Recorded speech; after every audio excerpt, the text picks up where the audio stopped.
We can all agree how strong and incredibly fit Maya Jama is, so I went to investigate her workout secrets. I'm Kate, health and fitness writer at Women's Health, and today I'm training with Maya Jama's Pilates instructor. So Maya's Pilates instructor is Marsha Lindsay, the founder of the award-winning Nobu Pilates, and I've got to say, I'm not a Pilates girl myself.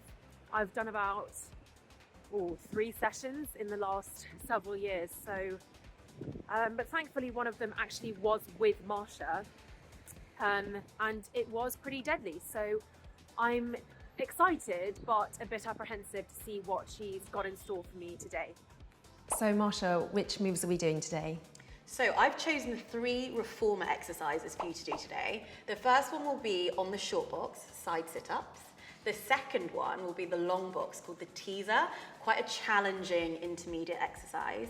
And then the third one is called short spine. So we'll test your overhead inversion technique. So it'll be a lot of fun. Should we do this? Yeah. So take a seat on the box. Yep. We're starting with the short box side sit-ups. Pop both feet underneath the strap here, just so you can feel the tension and the safety. So you're going to maintain tension on this foot, but remove this side. Turn onto your side, so we're facing, that's it, the mirror. Beautiful. Pop your hand on the headrest just for balance. The top hand goes behind your head, elbow wide, and bring this knee up onto the box. That's it. So we're keeping the hips and the pelvis nice and stacked. Hold that as you bring the other hand behind your head, so now both hands are there. Great, so now you're holding yourself with your obliques. Side bend over, elbow towards the floor. How deep can you go? Good, and then lift back up. 1, and again, go over. So you're lengthening the side of the waist. Good, and you're using those obliques to lift you back up. 2, gorgeous. So it's quite a challenge to try and keep your hips stacked. I'm gonna back away, see how you do, and then lift back up. 2 more times, keeping your elbows nice and wide, that's it. And you're sort of pushing your head into your hands. That's it, and lift. So your neck is in line with the spine. Last time. Good. Well done with keeping the tension on that strap. And then come all the way up. Well done. Rest. Yeah, I definitely felt my obliques working, as was the point of the exercise, and I definitely kind of felt like I was sort of about to fall. I think that's probably part of the idea, and just kind of trusting that you won't. Yeah, that's normal. It's not stable, and it's a challenge for you to use your muscles of connection, your placement to hold your frame. It is safe, but the challenge is holding yourself out in space, so well done. So how many times per week does Maya train Pilates, and how does that routine change on different days, say between upper and lower body? Well, she has a busy schedule, just like all of us, so it is dependent on your life. It needs to be able to slip into your life for a consistent habit. I recommend twice a week for the muscle memory, for the results, but I honestly wouldn't mind if people did once a week and then built from there, as long as they're keeping active in other ways as well. But Pilates can be whatever you need it to be. You can do it once a week, you can do it 5 times a week. There's no limits to it. So how can people then complement their Pilates training? That's an interesting question, because I actually view it the other way around. I see your Pilates training as complementary to everything that you do. So you could be a powerlifter in the gym, you could be a cyclist, and maybe you're a mother looking after kids and like you've got some issues going on in your body and you're trying to find a workout to help with that. I like to fit Pilates around what I do in life. So Pilates is going to make my gym workout stronger, Pilates is going to realign my posture, and it's going to help all around with movement. That's really reassuring, because I think most of my kind of working out is mainly spent in the gym with kind of like functional training. And for cardio I would like cycle and do some rowing, so it's reassuring to hear that actually Pilates can slot in very naturally with that. 100%. Great, so move number 2 is going to be teaser on the long box. So I'm going to get you to take a seat on this box here and place your feet on the platform. Nice. Nice, remember this isn't fixed, hold it there. So you're gonna look behind you, I'm gonna pass you some straps, 1 for each hand. Perfect, well done. And this side too. Great, and then just hold your hands here. Now this is to work your abdominals and your balance. Pulling your abdominals in, you're gonna lift both feet off the bar, lean back and hold your balance. So you're balancing on your tailbone, hold that. Maintaining straight arms, lift your arms forward towards your knees. Good, pulling the abdominals back, and then lower your arms down. Keep that. So the only thing that's moving are your arms, but what's keeping you stable is your core connection. Fabulous. And the extra challenge is for the first time you're on a moving platform, so you have to stabilize yourself against an unstable platform. Well done. You lower the arms and then you rest down. So if that was version number 1, let's increase it. Version number 2 is the full teaser. So lean back again, find that balance. Instead of keeping the knees bent, straighten the legs into the teaser shape. This is called a teaser. Slowly, use your abdominals, lift your arms up. We never rush in Pilates, it's about control. And lower it down. Could you take your hands higher? See if you can get that challenge for me. Pulling your abdominals back, awesome. And then lower it down. Can you do one without me holding you? Well done. And then lower it down. And then slowly bend the knees, rest the feet down. Good. Let me take those straps for you. Before coming to Pilates, did Maya have any Pilates experience? And do you think someone just coming to you would need that experience as well? I think that generally when I get a new client on the whole, everybody's had their own path. I've had complete newbies to Pilates. I've had people who've been doing it for 10 years and maybe a different style. And I just kind of sway and adapt with what they need. The first session with me might always feel like your first session ever because I'm classically trained. So I'm always going to give you the history and the background during that first session. I like to give you the why and not just move your body. So yeah, I change it for everybody. So did Maya have Pilates experience prior to coming to you for reformer classes?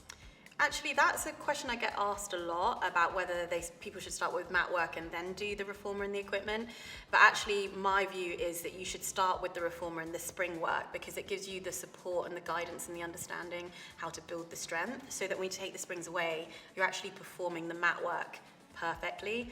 The mat work is some of the hardest work because it's your body against gravity, no support, no springs. So the reformer really sort of informs that work. What are we doing for move number 3? So the next move is called short spine massage. So I'm going to get rid of this box because we don't need it anymore.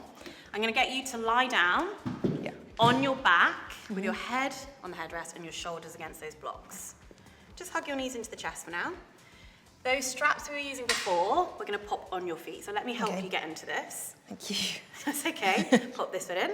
That's it. Keep that knee bent and let's do this side too. Okay, so press your arms long by your side, your feet in Pilates V, and your whole spine and hips on the mat. First, extend your legs forward until they are straight. Good. Keep straight legs. We start to lift the bottom, lift the hips, and go overhead. Bend in the hips and stretch the spine. That's number 2. Bend the knees down towards you is number 3, and then roll the spine down until we're back where we started is number 4. Keep going. There. Let's do it again. Press forward. I'm going to heavy spot you just another time. You lift up and over, so it's an inversion with your spine. Try not to jump. You're using control. You bend the knees and keep the abdominals scooped in. And then you use your core connection to roll the spine down. Keep going all the way down. Less touch from me. Press forward. Good. So if I slightly block you, lift your hips first. Don't. That's it. Well done. Control. Yeah, don't let it run away from you. Bend the knees.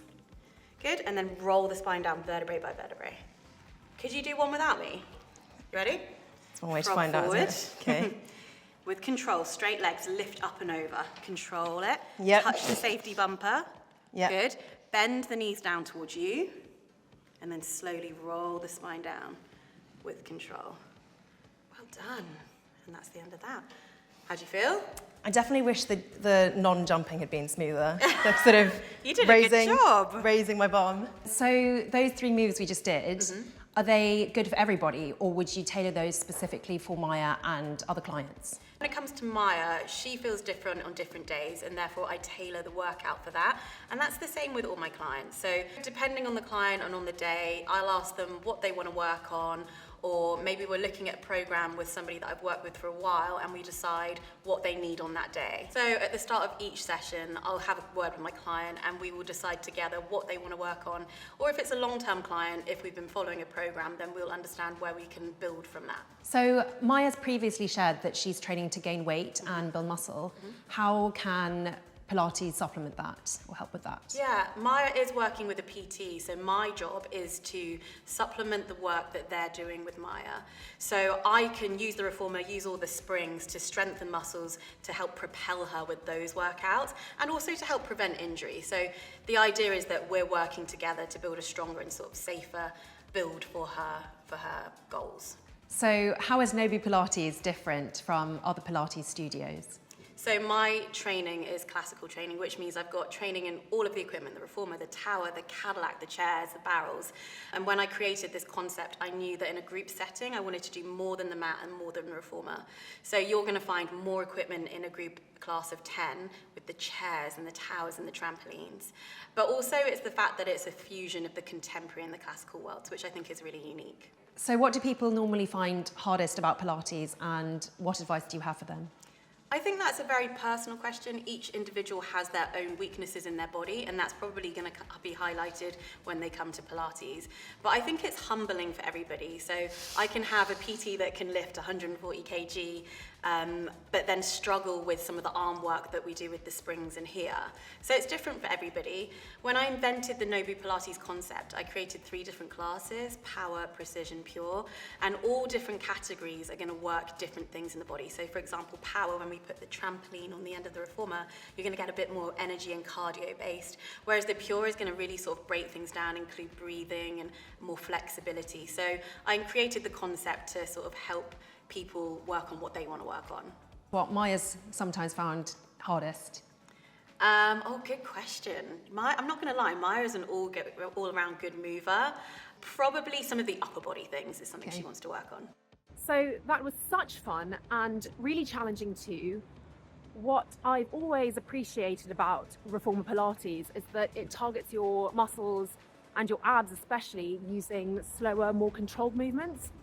And I also liked that Marsha said Reformer Pilates could be incorporated into your existing exercise regime, kind of in the same way that Maya uses a PT.